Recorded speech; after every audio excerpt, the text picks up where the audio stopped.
Regardless of your industry, whether you work with customers, residents, clients, or patients, no reviews is a big red flag. With Widewail, getting reviews is as simple as turning it on. First, we automate by integrating with your existing technologies. Send personalized SMS or email requests based on custom reviewable event triggers. Seamless for your reviewers, no more manual work for you.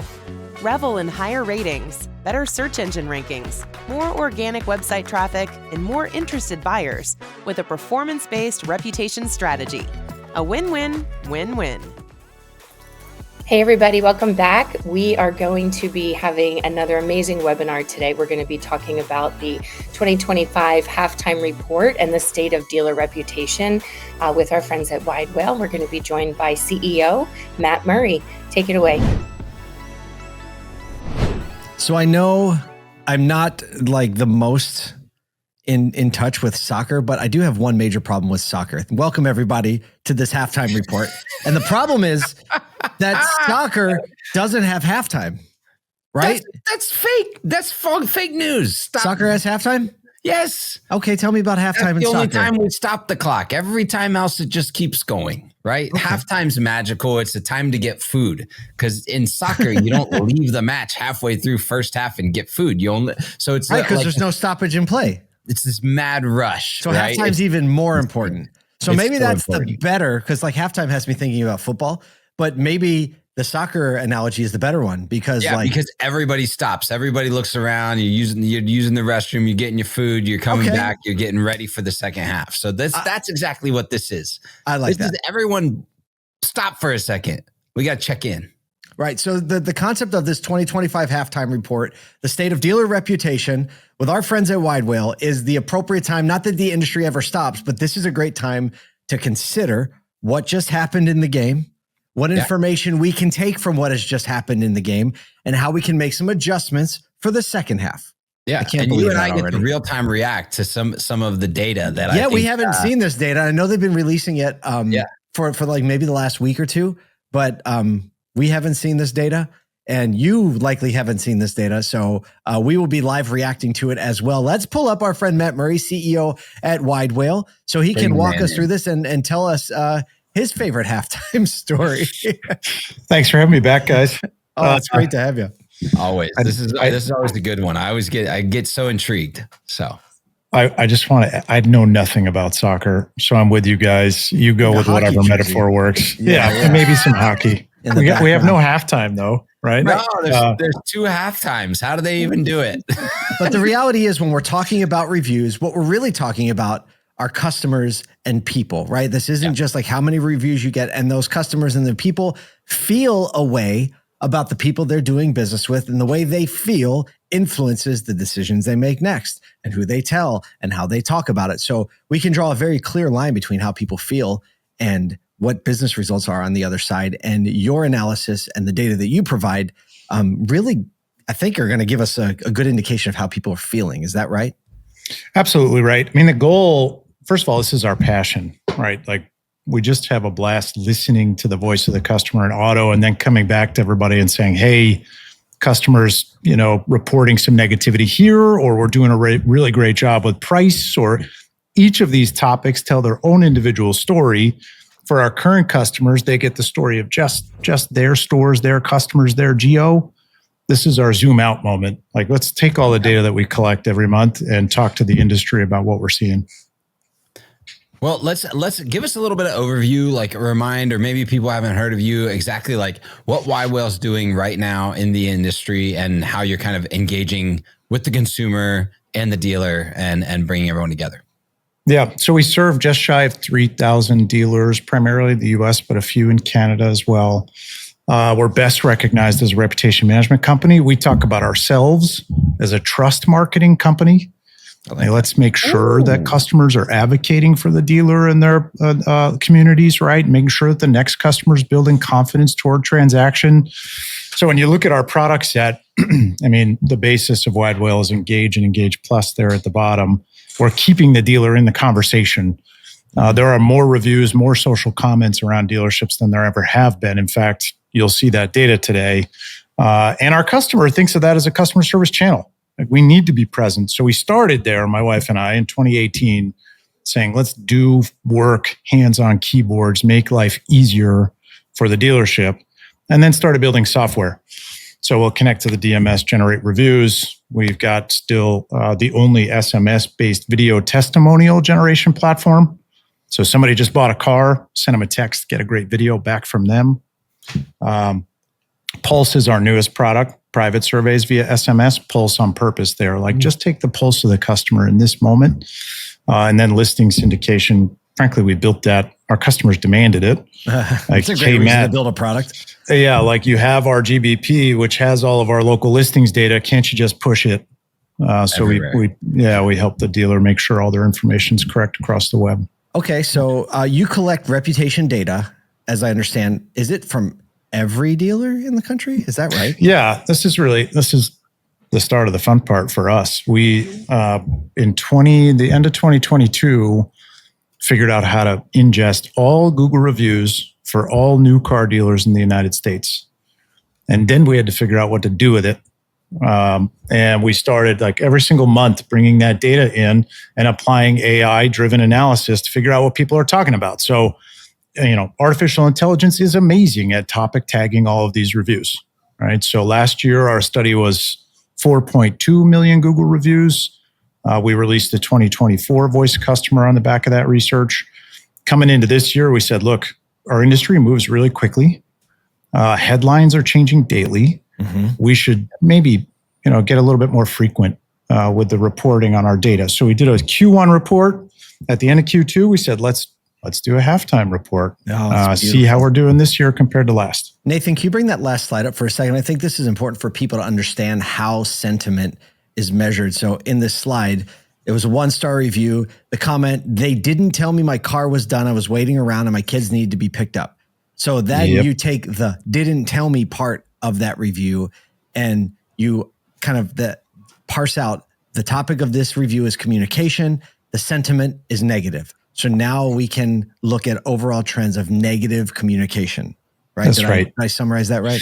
Absolutely. And our job in the background is to make sure that AI understands what we mean in those topics. So we get to tune topics. We can feed it, hey, here's 10 reviews that really are about communication. Get better at that. Great. Right? Yeah. Okay, let's look at the report then. Yeah, let's start getting into it, because I think the theme here is, like, you said this early, like, more and more people reviewing more and more dealerships and giving us actually more great data to like learn from, honestly. Yeah. There was a big moment for us anyway, in looking at the total volume and going, what is going on? So last year, 4.2 million reviews. We're on a path here for a 21% increase in overall review volume. But why? Right? We're still trying to answer the why, because generally speaking, review volume tends to trend with sales volume. We're certainly not up in sales 20% year over year. So we started trying to ask ourselves what's going on. The 100+ club is exploding. So we're tracking this cohort of dealers who are just every single month, quarter, growing in overall monthly Google review volume. You can see that 49% increase there since 2024. We're calling this kind of the mega reputation. All right, so there's this class of dealers who are just doing a fantastic job getting great feedback. And that volume and frequency has impact on GBP visibility. So they're likely doing great in the organic side as well. Right? The other things on this slide that are interesting, but maybe more seasonal, that median review volume increase, we always see a jump in Q2, right? Q2 is kind of the start of the selling season. Yep. So it's not surprising to see a couple more reviews per rooftop. It doesn't account for the huge 20% increase that we're seeing across the industry. And, one of the early questions we asked ourselves is this really more about dealers adopting reputation management as a strategy? In other words, are we just asking more? And one of the things that we use to figure that out is that score. So out there on the right, median rating at 4.64, median rating is flat. That's one indicator that adoption of reputation management is probably not the driver. It's more about seasonality, a little more traffic in the showrooms.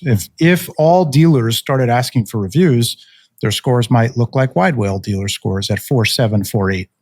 Got it. Interesting. Yeah. Yeah. Wow. So so we're getting this like massive influx. What are the insights? What are we learning from the way that customers are communicating with the dealer and what they're feeling about their interactions? Yeah, we asked ourselves, I mean, there's a few slides coming up here that really are us exploring why. Like, where is the volume coming from? One of our early assumptions was that perhaps there was just a lot more ROs being closed. So more asks for reviews are going out. Not the case. So here's 2 years plus a half of data showing the split between sales and service. It's pretty consistent, right? So you get about 55% of your reviews are going to come from service, 45% are going to come from sales, and that's been really consistent. So this isn't the culprit. In other words, there's been no more change. People traveling for summer, and so we got a bunch more service reviews or anything like that. Yeah, that's not it. My feeling in the moment is our customers getting more comfortable leaving public feedback. I think sort of the digital natives are making their way into the market, and they're like, yeah, I'll leave you a review. I'm fine with my name being tied to this. Yeah. Oh, that makes a lot of sense, right? Gen Z grew up in this environment where that was the standard. That was the norm. Yeah. So for us, I mean, does that mean we're on our way to 10 million Google reviews a year? I don't know. That's a great question. That'd be nuts. Well, if you think of the, when it comes together, the combination of this generation that's coming in, becoming a larger part of the buying segment, and then you think of all the new AI tool deployments that there are to make sure we get the review. I think that sounds very possible, actually. Yeah, I do too. I don't think we're anywhere near the peak, and certainly, if we see, let's say, even retraction in the total number of dealers over time, that means more dealers selling more cars, more ROs closed per rooftop. We're going to see elevated volumes of reviews per dealership. Right? I also wonder when tools like ChatGPT, Claude, Gemini will become review collecting mechanisms as well. If you think about it's interesting. Because right now, right, you have to go in, you have to click, you have to go in, you have to tie it to the transaction. But when things start to be a little more homogenized and they're reading email and serving us up things like, hey, would you like to leave a review for your last car experience? Give me a few words and I'll write one. Yeah. And you'll just be like, it was good. I did this and then this and this, but overall I'm pretty happy. And it's going to be like, okay, thanks. 4 stars. What's interesting to me right now is the inclusion of reviews as core context in commercial searches when you're using a GPT or right. So we're starting to see, you guys see it, Reddit, Quora, Widewail, being brought up in search, GPT, let's say, just to tell that person, hey, other people are talking about this and this is what they think. Google kind of started that, right? You saw stars in organic results. Yeah. Yep. It feels like AI is just doubling down on it and saying the last customer is so important. Ooh. Yeah, no, actually GPT came out and said when doing local relevant business inquiries, we are weighing the actual performance of the website and the performance of the core business, and that's through review aggregation across multiple sites. Like they came out and said that that's being trained in. So pretty wild. Which makes sense. I was going to say the worry, our automotive reputation index, probably like slide 3 or 4. We make all of the data that we collect visible for the industry to use, right? And it's a huge spreadsheet, essentially. You can filter it by make, geo, whatever you'd like.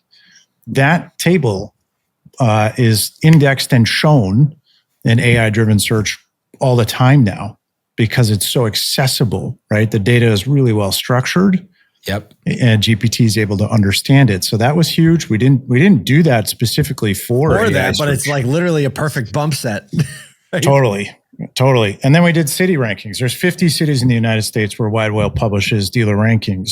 And those are starting to pop in those geos as well. So it's like, how fast can these engines consume the data? And if you're structuring it really well, you have a great chance of showing in search results. What a world. What a world. All right. And that wasn't on purpose. What happened in Q2? Give us the insights. So tell us what happened. Yeah. So if we go negative review, we talk about this. We try to bang this drum every single year. We are in negative review season right now. Right. So that's the yellow boxes that we see on the lines. That's right. That's July, August, right? Yeah. So if you follow this, like on the left, 2020 COVID year, tons of negativity. We're up in that 14% of all reviews were negative. People are just mad. I'm tired of paying MSRP plus. Yeah. Right. Yeah. And then we saw this kind of plateau. If you follow these 21 to 23 years, they're all pretty similar. We're seeing a really nice decline in negativity through 24 and 25. Yeah, look at that. But now, like right now, customers are leaving negative reviews more frequently because we don't prepare our staff for the summer. People take vacation when there's more customers in the dealership. Right. More people off when there's more customers in the showroom and the service drive. That's right. And so we've talked about that before. Totally. Every year. I try to every year. Yeah. Right. Last year we said this exact thing. No one fixed it. No. And I don't think anybody ever will, to be honest with you. When we talk about negativity, I mean, the first thing we think about is looking at staff. Staff drive the experience more than any other topic really that we can observe. We saw a huge increase. If you remember the 2024 Voice of Customer report, we reported a 20% increase in staff negativity, which was, I mean, that's terrible. We don't want to see that. We had seasonality. We saw recovery there in the back half of 24. We're watching this peak through Q2. I'm hoping this is just seasonality impact and we don't see a repeat of last year. Right? We don't need 41% of staff reviews to be negative. So a call out to all of every single dealership group should be thinking about the attitude, knowledge, helpfulness, professionalism of their staff every day, right? Yeah, and I think what's so interesting to me on that is like typically you would see the attitude and the energy around a staff be high, like more aware in the summer. But it's almost like it's because it's kind of what we in the business call like hunting season. It's just like, it's a dime a dozen. It's just people coming in all the time. We actually move backwards and get a little bit more lackadaisical. Totally. And so that becomes like the narrative around the way that your people are. So just like tuning them up that it's not, just because there's a bunch of customers around doesn't mean that you get to take a little bit of the edge off. Like that you gotta actually keep it higher because we get in these summer situations where maybe we are slightly understaffed because we got a couple of people on vacation or there is a lot of business happening on a Saturday. And so it is overwhelming. It is hard to keep up with and keeping your people sharp. Yeah, I feel for the staff at the dealership who everybody wants to do their best job. But if I'm overwhelmed, I have to cut what would have been a 5-minute conversation with you to a 1-minute interaction. Like that's hard to keep it positive. And human connection is even more important these days. I mean, we've been talking about AI a few times. Like everybody's craving it, right? Yeah. All right. Yeah. The next slide is fantastic. Oh, go ahead. Finish your thought, and then we'll move. No, I was going to do the same thing you were doing. I was going to say this next slide really cracks me up, especially the title: "Tariff mentions spike, then drop, but remain." You said comically low. Comically low. Like all anybody wants to talk about is tariffs, right? Just the world that we live in. And we started looking at this earlier this year. We saw this spike in April, which made a lot of sense. There was the pull forward sales activity in April around fear of tariffs. But consider the numbers here. For 2.7 million reviews, 900 mentions of tariffs. Oh my goodness. Total. Don't worry about it. Yeah. So like, what does that really mean? I have two sides on this one. One, I'm not sure that the average person is going to think about tariffs that directly. I think it'll come out maybe in price and cost concerns when they feel it, which, frankly, people aren't really feeling it. So tariffs, maybe not top of mind. Really, we did notice that when customers talk about tariffs, there was a lot of, hey, I beat the system. Like I got my vehicle before those dang tariffs. Look at me. Tariff buyer here. I'm the smartest, savviest consumer. Bragging. Yeah. So meanwhile, they probably bought like a zero tariff vehicle. Right? Yeah. Right. Yeah. Well, that ties into this, right? You're expected to see more people talking about pricing. Yeah, absolutely. Instead of tariffs. And we've seen it just decline off the COVID highs. People were talking about price and cost a ton.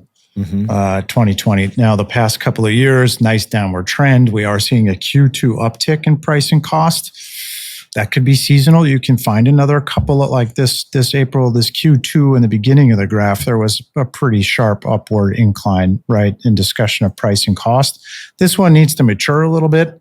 The overall downward trend's been so dramatic that, I don't think we're going to see this come back up to historic levels, but what's going to happen in the second half of this year? Right? What if what if tariffs actually impact price? And continuing that, and this was a theme we saw last year. So as a reminder, when Widewail analyzes all these reviews that we collect, we think about them in two distinct buckets. One is the positive review bucket, the other is the negative review bucket. And you got to look at trends across both to figure out what the real story is. So since 23, we started noticing more positive mentions of price for the sales customer, right? So we were returning to negotiation. Incentives came back into the market. I could do better than MSRP. People were happy, right? Getting happier about that. Service on the other side, vehicles are getting older. I'm running into more costly service appointments, less positivity in service over the past couple of years. Service now is pretty flat. Sales is starting to decline at a rate that we haven't seen really since we started watching. So less positivity around price in sales. Again, we want to see how the rest of the summer goes, what happens in the headlines. Do customers actually feel the impact of price?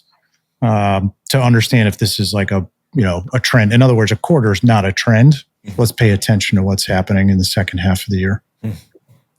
Yeah. I mean, I think that, what you're seeing here is, the reality that people are expecting prices, like because of the tariff conversation. Like you said, they're not mentioning the tariffs, but there's this expectation because the rest of the world is increasing prices. And so there's this almost like watch out for it. And when the truths are revealed that, yep, pricing is higher, especially on used cars, you just like, people lock onto that stuff. So education around pricing, education on how to talk about the price points or how to talk about how the market is moving, and that it's market and maybe not dealership. Because I think people will respond to that a lot better than just like, well, why do you have everything priced so high? And having a response for that and how to position, the market as the predicate on their experience instead of just the dealership on their experience.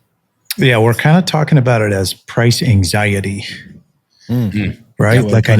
I know it's going to be bad. Is it bad now? Did I get a deal? I don't know if I got a deal, which is shown here. So the negative mentions of price, and we missed this. We missed this in the 2024 report, primarily because we're looking at year-over-year data, right? But negative mentions of price and cost started tracking up in sales and service about mid last year. But why? There was no real market force that was changing things. Maybe, we weren't even really talking about tariffs last summer, but our customer is starting to report more negativity. So I think about more negativity for the sales customer as less people feeling like they got a deal, right? And in service, it just is what it is. I have to fix my car. I'm not happy about the price that I paid. It seems higher than the last time I did my brakes. Well, I can tell you, I have a thesis on this, and I bet you if someone was able to do the research, and maybe you all are, we can tie some straight lines here. Is in and around last summer was the first time where we saw a market downturn in traffic and an uptick in volume of vehicles in stock as an average per all OEMs. And so you see us as an industry, in order to incentivize customers coming in, talking about price again in our marketing for the first time in probably 3 or 4 years. So all of a sudden you see heightened rebates and incentives. You see more dealers talking about price. You see offers and incentives coming back. You see loss leaders on all these things. And we believe that a pricing narrative in our marketing efforts actually contributes to greater showroom and greater service lane response. But what the inverse of that is that people are then talking about price through the entire transaction. So I see you writing down, you should look at the trends on that. Yeah, I can't help it. We're going to take a look. Let's see what we can figure out there. Love that. Yeah, thanks. Not comment on a webinar. I'll just take my notes. Yeah, I'll just do another one. He's like, hold, please. Yeah. Gotta go. Gotta get it. It's the same. It's actually the same thing. And this is and whenever we're talking about reviews, I always think about this. When you're a dealership that has a heightened level of promise, you have a heightened responsibility of execution. Oh yeah. Your reviews are going to be harsher. And so it goes across, right? So if you promise great experience, promise low price, promise whatever the promise is, the customer's expectation of your execution is at that same level or higher. So whenever you bring anything into the conversation, right? Like I'll never forget. And this is if anybody has a car wash at their dealership, they're gonna know exactly what I'm talking about. Is the minute you say free car washes is the same exact minute that when it's 33 degrees out, you get a bad customer review because you didn't put their car through the car wash, even though if you didn't have a car wash, you would have never heard that conversation. Yeah. So this is a balance that we have to play. And this is, I think, the balance that's coming into play when it comes to talking about. It's a great point. Yeah. The dealer's marketing gets to level set. Yeah. Mm-hmm. Yeah. So I like it. The expectation is bad and you deliver a mediocre sales experience, it's actually going to feel good. Right? Right? It is. Well, how are we going to do that though? Let's just go. We're going to go at this. It's going to be a big brand play, right?